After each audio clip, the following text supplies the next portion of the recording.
quick, guys, before we get started, it would mean a lot to us if you just would drop a like on the video if you are enjoying the content. I don't know really how it works, but it looks like the videos with more likes get more views. And if you want to take it a step further, you could also check out boostedshades.com. That would be awesome. That's how we fund most of these builds. That's how we're able to put turbo diesels from Mercedes into old Datsuns, and it helps us build some of these other projects too. So if you would check out boostedshades.com, it's just a line of sunglasses focused at driving. They're all polarized. That would be awesome. Link is in the description, and it's just boostedshades.com. That's all the advertising for this video. Let's get right into the content. We are currently in possession of the worst Corvette in America. I challenge you to find one that's worse than ours. I'm gonna share with you this clip where we're talking about our plans with it, and I want you to pay attention to how truly shockingly awful this car is. This is our $1,000 C4 convertible Corvette. JP bought this after I got my C4. I wanted one. C4s are cool, dude. I thought they were super cool. This thing runs and drives, believe it or not. I mean, it's an automatic. It's been out here with no top on for a long time. It's Where's the hood came? So this was actually a police auction car, and it was a biohazard car. So you can see the I hate saying all this brown staining all over the we're thinking awesome leopard print. There's some suspicious holes in the car, and there's some suspicious red stains on the for some reason tiger carpet that's in here. I'm a big fan. And we think that's all probably blood. I mean, at this point it's been so long, and it's inorganic material now. Yeah, it doesn't matter. We have some experience with composite work with carbon fiber and stuff like that. This is a pretty good chassis, all things considered. It's actually real nice underneath. The goal with it would be not to cart it out, because the issue with making like a Corvette cart or a Miata cart is you lose all the aerodynamics. So what we would do is we would make a duplicate of the hood out of carbon fiber and then take it off, and all these pieces would be pin-on. What you guys probably don't understand is how heavy all this stuff is. This hood probably weighs 70 pounds. I've had the one on my C4 fall on my head several times when I was building the turbo system. Yeah, it's like 60, 70 pounds of hood, and it hurts. So obviously we'd be replacing some of this with some tube, but we would save 50 pounds in the hood, probably another 30 pounds in doors. We would just make a simple cage, maybe a cool bimini top, just bolt a single seat into this, tear out all of this disgusting shit. Maybe just put some simple gauges in it, and yeah, just tragically the space dash is not salvageable, I don't think. So we've had really nothing to do with this, and track season's coming up, and when I say track season, it's because in California the closest tracks to us in San Diego are the ones in the desert, and it's really, really hot in the summer. The winter is actually the perfect time to do this, and we're looking for a track beater, and this car was $1,000. And if you guys want to see us try to make like actually a serious track contender out of this biohazard police car. I mean, we have a manual trans sitting around for it and everything. Oh, God. Ooh, soupy. That could happen. So I want you guys to sound off in the comments if this is something that you would... This seat wasn't even bolted down. But I don't even know where the key for this is. It's not like it matters. It doesn't matter. We'll hotwire it if we have to. We'll just drag it with the freaking F. Oh, you want to see the coolest exhaust you've ever seen in your life? Scorpion Wave. That's actually patching a big ass hole in this. They patched it with a street sign. This is probably one of the worst C4 Corvettes in America. So one more thing about that, the C4, we have a few engines for it, actually. We have another stock one, it's just a Chevy 350. And then we've got this Junkyard LS, which should essentially bolt in. And, you know, we got transmission options for these. This will never work. That's another turbo diesel. I'm sorry, JP, but I also have to mention, we also have a 3.2 24 valve VR6, and Sam did buy an adapter kit for a CD009. It needs to be mentioned. The point is to keep it like we'll still put a Holly 4-barrel on it, no matter what you want. We're trying to keep this as cheap as possible. You know, like I mentioned at the beginning, I think we're gonna build it anyway because we want a true track beater that we don't care about. You know, the thing with like this Datsun, for example, is like, take it to the track, sure, but we put so much work and money and time into it that if I crashed it, I'd be a sad boy. Yeah, you can't quite care. Yeah, it's hard with something that you've worked this hard on. A car that's currently covered in tiger stripes and blood, though, I could thrash that at the track and not give two craps about it. Dude, I will crash that like I did my ex-girlfriend's Del Sol in high school. I'm gonna fucking rip that shit up. And that's kind of the point. So that's why we're gonna build it. And again, if you guys want to see that, let us know. But for right now, we are going to get the stuff done on our current projects. And this is the GT350 So Voodoo engine, Mercedes. Right now it's getting entirely custom suspension bits. We'll explain a little bit about this in a minute. Yeah, things got complicated off camera. It's pretty complicated. And then the Datsun, we got some repairs going on for the hood, and we're also going to show you guys how to make a cool little carbon fiber duct for like a cold air intake. So one of the things we're doing today is we're continuing our repair of the damage on this car, and something cool that we had an idea to do is to take the opportunity and not only fix this damage here, obviously we have to bond this whole thing back together, but also make a more functional and more aesthetically pleasing cold air intake using one of these little drop ducts. We're going to show you, you could actually do this with any hood. It doesn't need to be carbon. The very first thing we have to do is obviously fix the hood. We want this to be in one piece here. It's actually pretty simple. This is pretty much just carbon fiber. All it is essentially a cloth that's impregnated with resin. So to fix it, you just need more resin. Well, I can show you what carbon looks like in raw form. So we have a ton of it. It comes in different weaves, right? So like I said, it's like a... This is a tighter weave. It's not as pretty. So it's like a fabric. And, you know, this one's not very pretty, as James mentioned. It's a tighter weave. Here's what you would see like...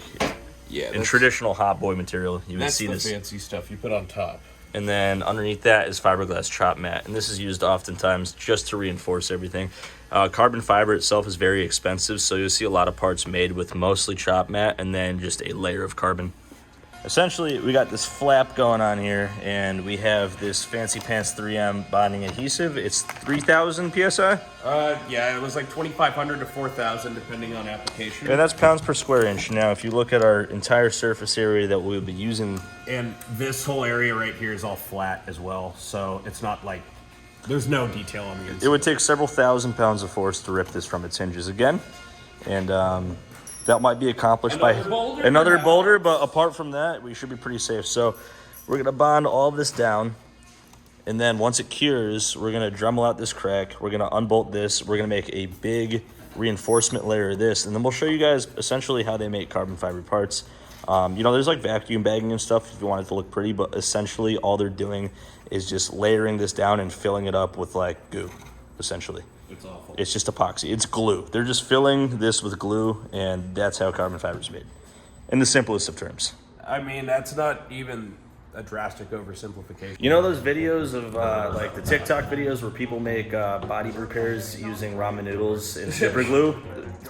Carbon fiber is essentially ramen noodles and super glue. Yeah, that's a composite now. Yeah. That is exactly what you're doing. So the 3M adhesives, if you buy it in this form, they come with these cool nozzles. You notice there's like this little maze in here, and this actually mixes the epoxies. You can see in there's two parts, and those are gonna flow through their respective chambers in here, and by the time it gets to the end, it'll be mixed up exactly how 3M intended.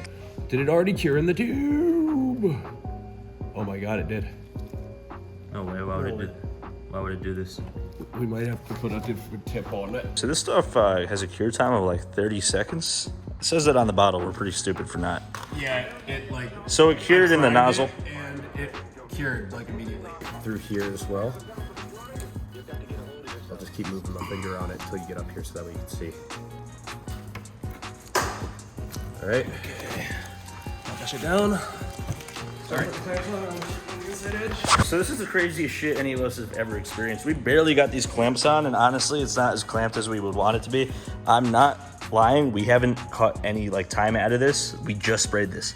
This shit is hard as a rock already. That's actually not great because you don't really have fixed it exactly where we want it, but it's probably close enough for army work, you know. So we got clamps, kinda. I'll be honest. I don't like how it looks.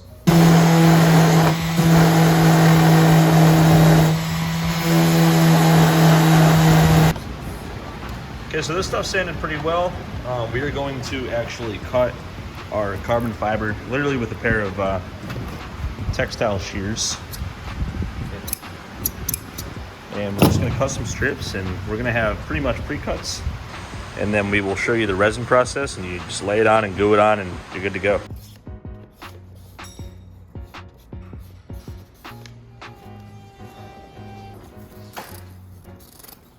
You'll notice here, big long bolts, and the tips of which have been filled with wax. This stuff is great at making sure you don't get epoxy resin down into our threads. It's actually specifically used for putting on the inside of molds so that you can separate them, the yeah. pieces. See, we got our floppy carbon here. It's over our studs because this is where the this is where the bracket for the car mounts, right? So we gotta take this resin, mix it up. This is the activator. It's a few drops of this for every ounce of this. And what this is gonna do is it's gonna saturate into the fibers. It's going to make this one solid piece. And we're gonna show you exactly what that looks like. A few drops. It is. It's 7 to 8 drops. Don't mess it up. I've done that before and it ruins everything. Oh yeah. Oh yeah, the gel coat. Very precise measuring. As it gets wet, it's starting to just form to, you know, whatever's underneath it, in this case the hood. And as Devin like stabs down the brush, it's really just forcing it to be stuck. It's taking on the shape. Pretty much that's all I'm trying to say. I'm mumbling about it because it's pretty cool. Every time Devin squishes, it forces more resin in between all the fibers too. That's how you saturate your carbon Impregnated. fiber. You get it pregnant this way. James is the resident impregnator, but Yeah, I'm the only one here with a child. so I want to show you guys what the patch looks like after this is tacked up. You can see how this lays. Carbon fiber just it almost turns into a liquid when you hit it with the epoxy. And if you really wanted a nice finish on this, what you would do is you would trim and sand all the edges, and then you would do a really wet coat of this stuff, right? And you can kind of see, not really, but there's like a little bit of bumpy texture from the carbon fiber being a fabric. What you would do is you would just put a lot of epoxy on it, and it would just glass over the top of that. And it's like a wet coat of clear coat on new paint. So after this dries, we'll flip it over, and then we'll start talking about the duct and making the cold air actually functional. We're looking at this now. Now that the hood is glued back together. This is actually way bigger. There's really not a lot of room to put this here because it's huge. And if you look through the right duct, it's pretty much just gonna be blasting the radiator, which I guess could be additional cooling, but it's gonna be way more difficult to fit this. So we've got one that's essentially just half of that. That's this guy.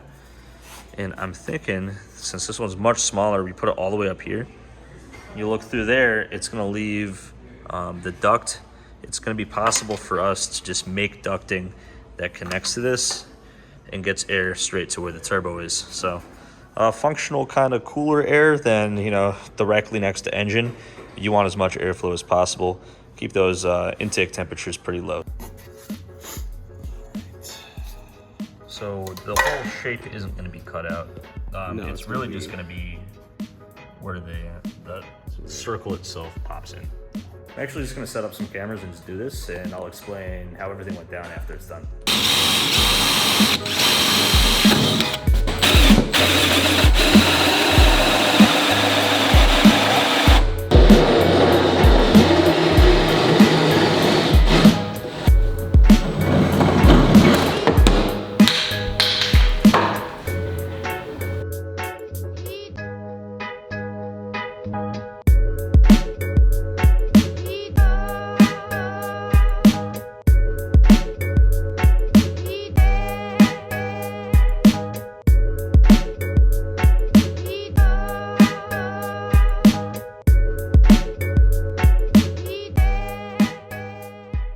All right, so that was lamer to contour than I thought it might be, but here we are.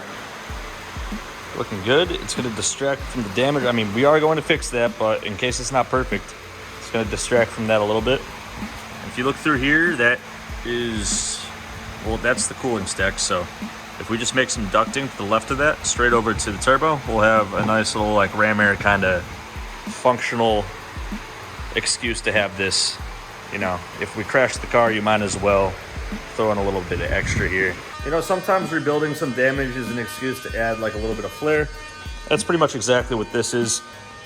Speaking of that, when we do the suspension, which is coming in later this week, we have some upgrades, and I mean, I'll share that with you when we actually install them. Speaking of suspension, we are kind of like, I'd say halfway through doing the suspension on the GT350 Merc, but there's some roadblocks, and it might be best to save this for when we do the suspension on the Datsun.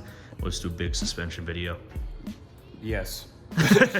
It's complicated. This is all completely custom. There's not a lot of kits for this, and James wants it to be a track weapon, so. Yeah, I want to be able to beat it up. I want to go embarrass some M3 guys. Some M3 guys with your 90s Mercedes sedan. Yes. Yes, your GT350 powered 90s Mercedes sedan, which makes it kind of unfair. Yeah, it's close to like an E90 or something. All right, guys, we're wrapping this one up. Next is the suspension build on both the Datsun and the GT350 Mercedes. And after the Datsun's done, we're going to have a little bit more room, so I really do want your opinion on the BIOHAZARD Corvette track car. I think that it would be interesting to document that. Like I said, we're probably going to build it anyway. But I really want to know if you guys want like an extensive video series on that, because we'd be happy to film it. But that's going to do it for this one. I just got to pick a winner for the video giveaway. If you're new here, we give away products from boostedshades.com.